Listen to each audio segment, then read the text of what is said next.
Greetings from Benstown. I've had a bit of a hiatus from the channel. I haven't posted anything in probably, I don't know, at least 6 months. It's just been a busy summer, but I thought maybe I'd kind of get back into putting some stuff up. So I'm tired of trucking water. I have an old cistern, but you know, that's fine for watering the garden, but you don't really want to be using it for anything else. So I've taken this well, and throughout the summer I have cleaned all the sand and excavated that. We do a little work on it where we dig down and try and get the good pipe. The beginning of this I wasn't going to make a video, so I didn't film every part of it.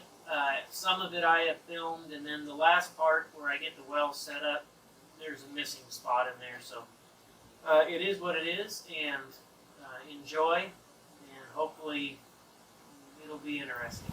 So as I worked on this, everything just one bucket at a time came out through my pulley here. It was definitely a slow process. Like everything I do out here is pretty much just done by myself. And I kind of wish I'd gotten a before video, but I didn't know I was going to tape this at the time. This was broken off. That clay pipe was basically level with the ground and broken off and completely full of sand. So as I'm digging down, you know, when it got too deep to throw it out with a shovel, I just lower the bucket down, get down in there, fill a bucket up, get up, hoist it out. It was a slow process, but it went a lot faster than you would think because that clay pipe takes up a lot of the space, and everything that was in the well was sand. So it came out pretty easy. All in all, though, definitely a lot of digging. It was a really firm clay. Once you get down past the first foot or so, it was so solid, so I didn't really worry about cave-ins, but I guess you've got to be cautious anytime you're down in a hole. You know, that's something could fall down, hit you.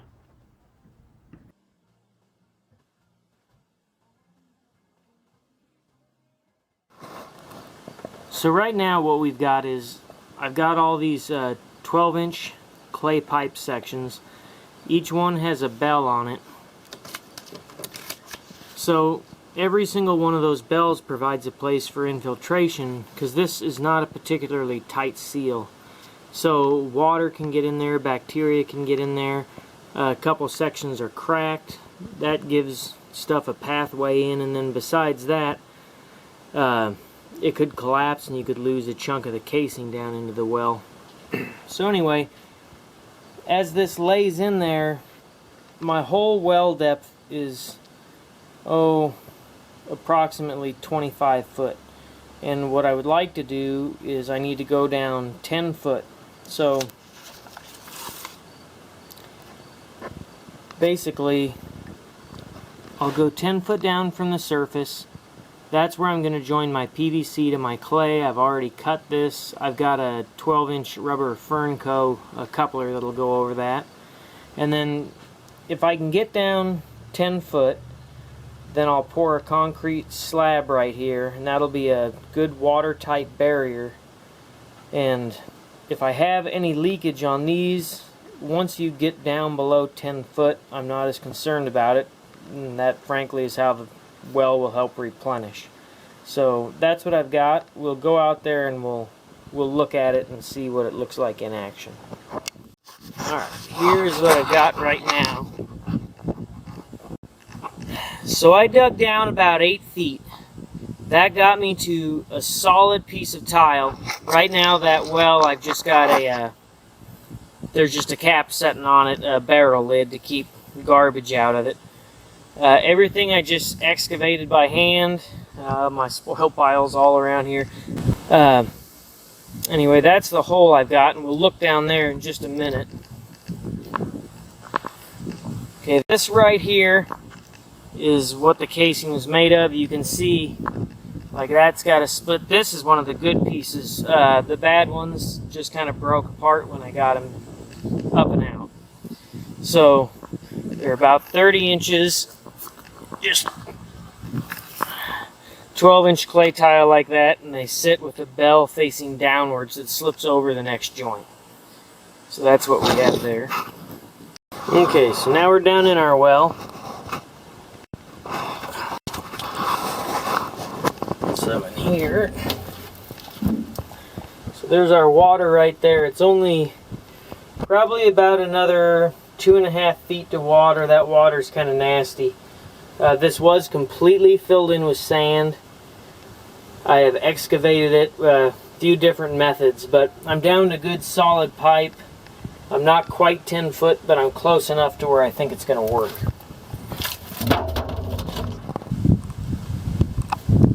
Okay, the first method, the one that works by far best, is a postal auger like this. Basically, you're just augering the sand out, one bucket at a time. It's effective. When you get down to where you're maxed out on depth, just unscrew it, thread another piece of 3/4 inch iron pipe and put that in, and you can go another 3 foot and so on. And I've probably got the majority of it dug out this way. Probably 20 foot of it was just with using this auger. And the second thing we have is an airlift pump.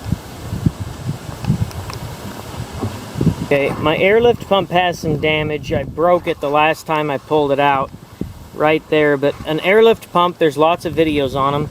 Basically in the bottom we've got a fitting that just pushes air up into this pipe, and this is my air line coming down. This is just an empty piece of 1.25 inch PVC. So then if we go clear up here to the other end, alright, right there is an air valve,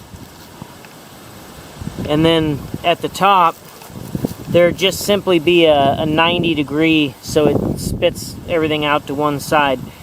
There's lots of videos on this. You know, the principle of it, it produces a low pressure area where the bubbles are coming in, and as the bubbles rise up the pipe, they spit out the top.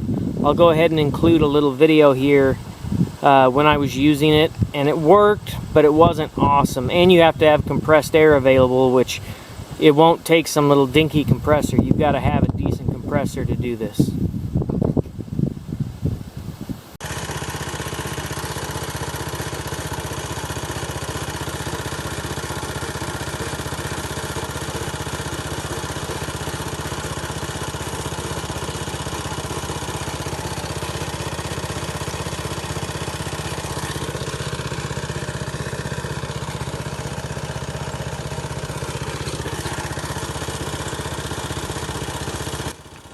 So you can see this thing's spitting out some mud. It's bringing up some sand, but this was not the very best way. I mean, I guess it has its place, but for me, there were better methods. Now my third method that actually worked really good was I took this little utility pump and put some mesh around it so it won't suck up too much debris because it plugs easily. I'd take this and put this down in the bottom of the well, and I would just use it like a mud pump and just, constantly agitate it to mix everything up and pump it out. And then with my water trailer over there, that had a pump, and I'd stick a garden hose down in with a pipe on the end. So as that garden hose is down in there injecting water into the well, that's stirring everything up, and then you're sucking it out with this. And I'll go ahead and include a little video of that right here.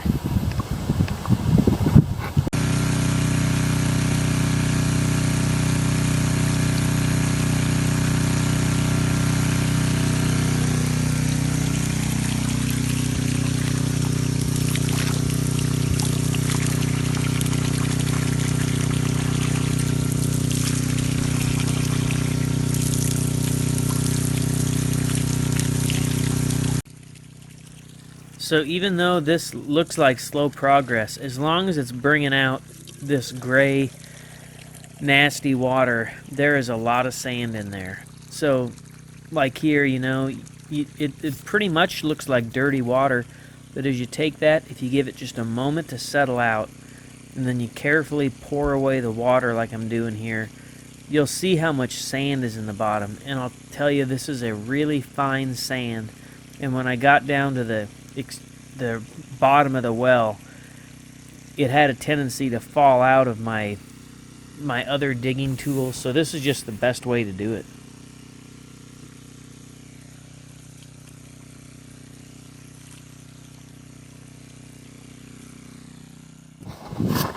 Alright, I did have some pretty major issues as I was cleaning this thing out. So most of it was all this debris and garbage that was in the well that was completely buried under the sand. I didn't know was there. So first is this pipe right here, and it's about 14 foot long, and this was obviously a suction pipe off a well. It's 1.25 inches. Come down there. It's got an old brass foot valve on the end. So obviously this just broke off and fell down the well. It was laying in there. Okay, the next thing I came to was this piece of wood. This is what it looked like when it was down in the hole. That I'm just sure is part of an old pump, because on the end here you can see it's got a hole bored in it, which it looks kind of rough at this end. But if we go to this other end, okay, it has got a perfectly bored hole that goes completely through it. I don't know if I can get my camera down there to see it. Probably not. Yeah, can you see the hole at the other end? Yeah, there it is. Yep. So, I'm not sure. It's got to have something to do with some kind of pump that has to be made to carry water or something. So that was sunk in there. That one was difficult. I had to use a lasso to pull that out. You know, I would pump it down just into where I would see, you know, the top little bits sticking out, and then I'd have to get down in there and lasso it. I'd had a block and tackle that I hung off my lifting rig there, and when this is buried in sand and mud, it is very hard to budge loose. I mean, it took everything I had, and I didn't think my lifting rig was going to hold up. So, alright, then as I got down a little farther, we've got another 1.25 inch pipe here. Who knows when this fell down in there. It was pretty rough condition, very heavy. Okay, then we had this big piece of lumber that somebody threw down there. It's heavy and waterlogged too. And then we got all these sticks. And let me tell you, whoever the little kid was who threw all these sticks in there, it took him a lot less time to throw them in than it did for me to fish them back out, because that well is about 24 foot deep, and these were down in the very bottom of it. So I'm looking down in a hole, you know, and 18 feet down or something. I can just see the end of this sticking up. And that was hard to, and I had to remove these before I could remove the sand, because I couldn't use my auger with all these sticks in the way. So it would bind up on them. So there was this stick, and then all this little pile of garbage. That was down in there. Some more debris. There's a piece of wood. So all that garbage, that's what was down in that well. Now that we've got it all cleaned out down there, and we've got a few inches of good clay pipe above the surface, I'll show you how we're going to join on to that.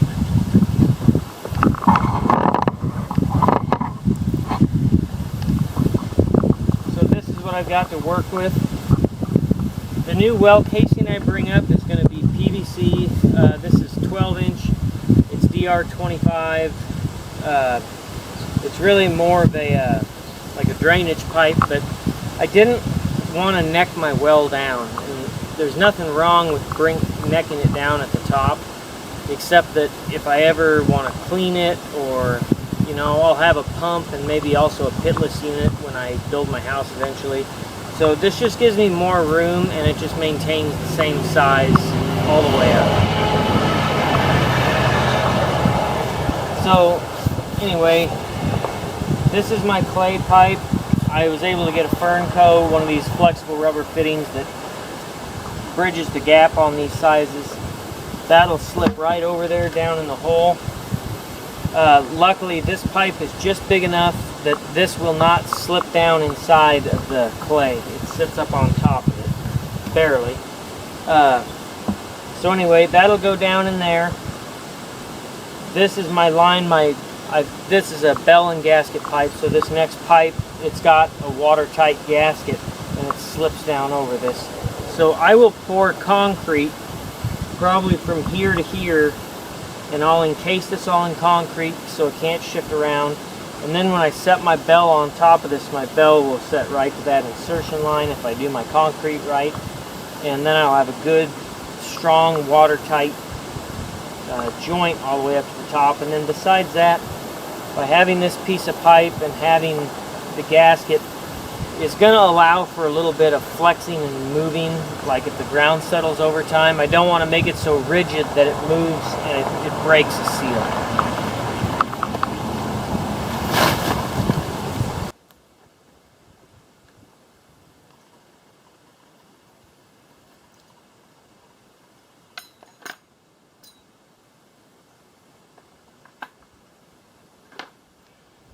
I should mention there's really no way to tell, you know, the time span this took, but I spent weeks on this, probably close to a month, whenever I'd have a little free time, getting this thing taken care of.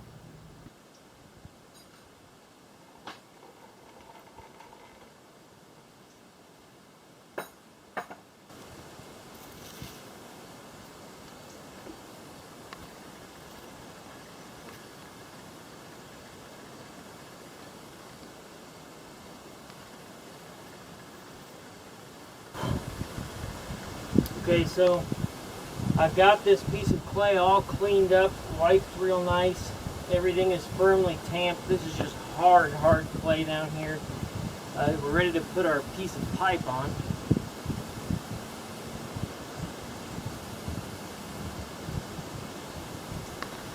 Real nice.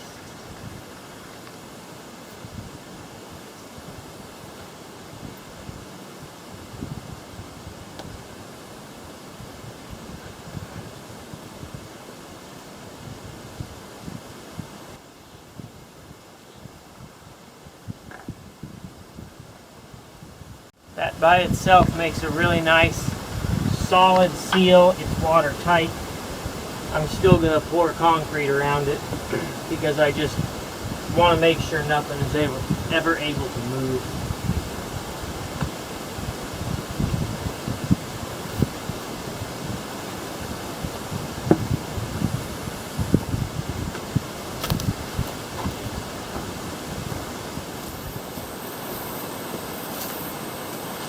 Okay, I got the pipe suspended. We're ready to lower it down on. I put a liberal amount of this stuff. It's like a pipe joint lube, so it'll slide together. Apparently I didn't get any video of where I cemented it in, and I hate it because it actually looked really nice. But I poured like a 3-4 inch cement floor all around it, and then there was a cement column that supported the whole assembly. So now all I've got to do is just lower this down on there, and it takes a lot of force to push that gasket over the bevel and seat where it's supposed to be.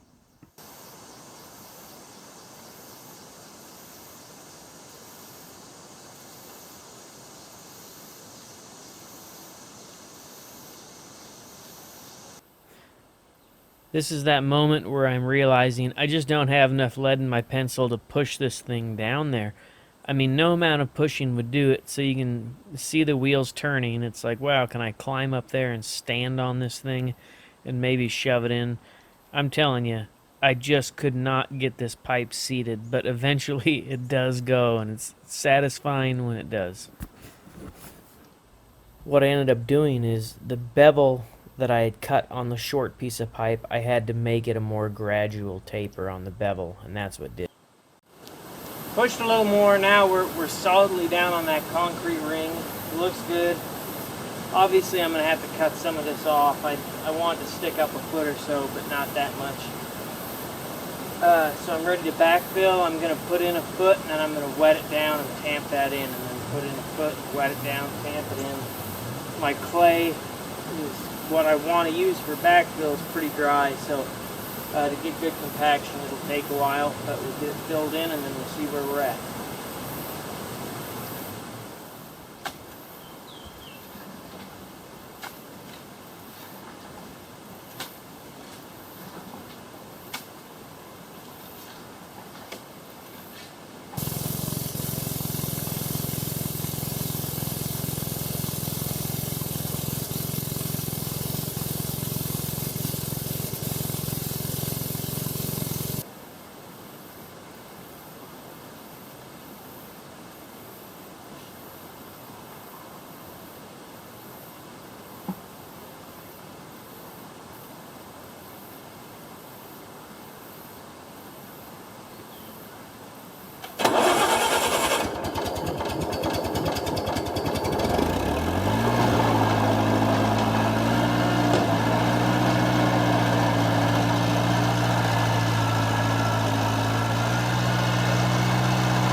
For those of you who like antique construction equipment, this is my old Bobcat 610. They didn't mess with stuff like safety equipment back then. They didn't bother with things like rollover protection or a cage, seat belts. You just don't need any of that stuff. This thing is just handy as can be, but you do have to be careful with it.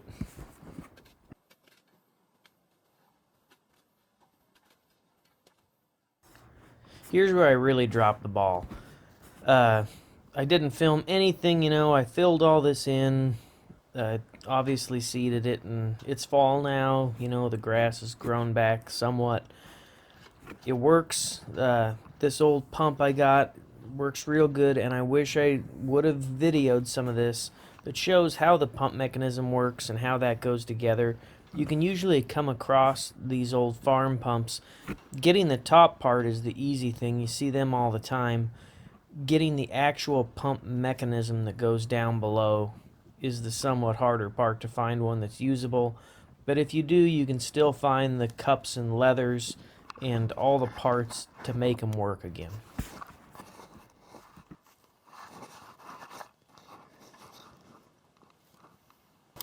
I welded this cap on so it'll shed the rain. That's fairly tight. I do have a gasket in here to close that up as much as I can. I might put some silicone on there, just really seal it up good. This old pump I got, this one came from the neighbors when they abandoned an old well. I was able to save it. I don't have video of the inner workings, but maybe sometime I'll make a video of that. I put it together all by myself, and I just didn't have time to get everything filmed. But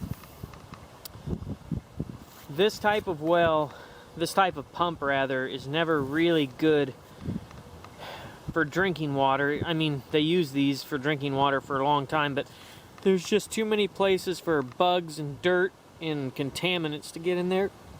And then the same thing up here, you know, anything can crawl up in there. So we'll deal with that later. Eventually I'll probably dig down, we'll put a pitless adapter underground, and then that'll run over to where the house is going to be. But this is just a temporary thing. This gets me a little bit of water when I need it, and I'm pretty happy with the fact that we have water now.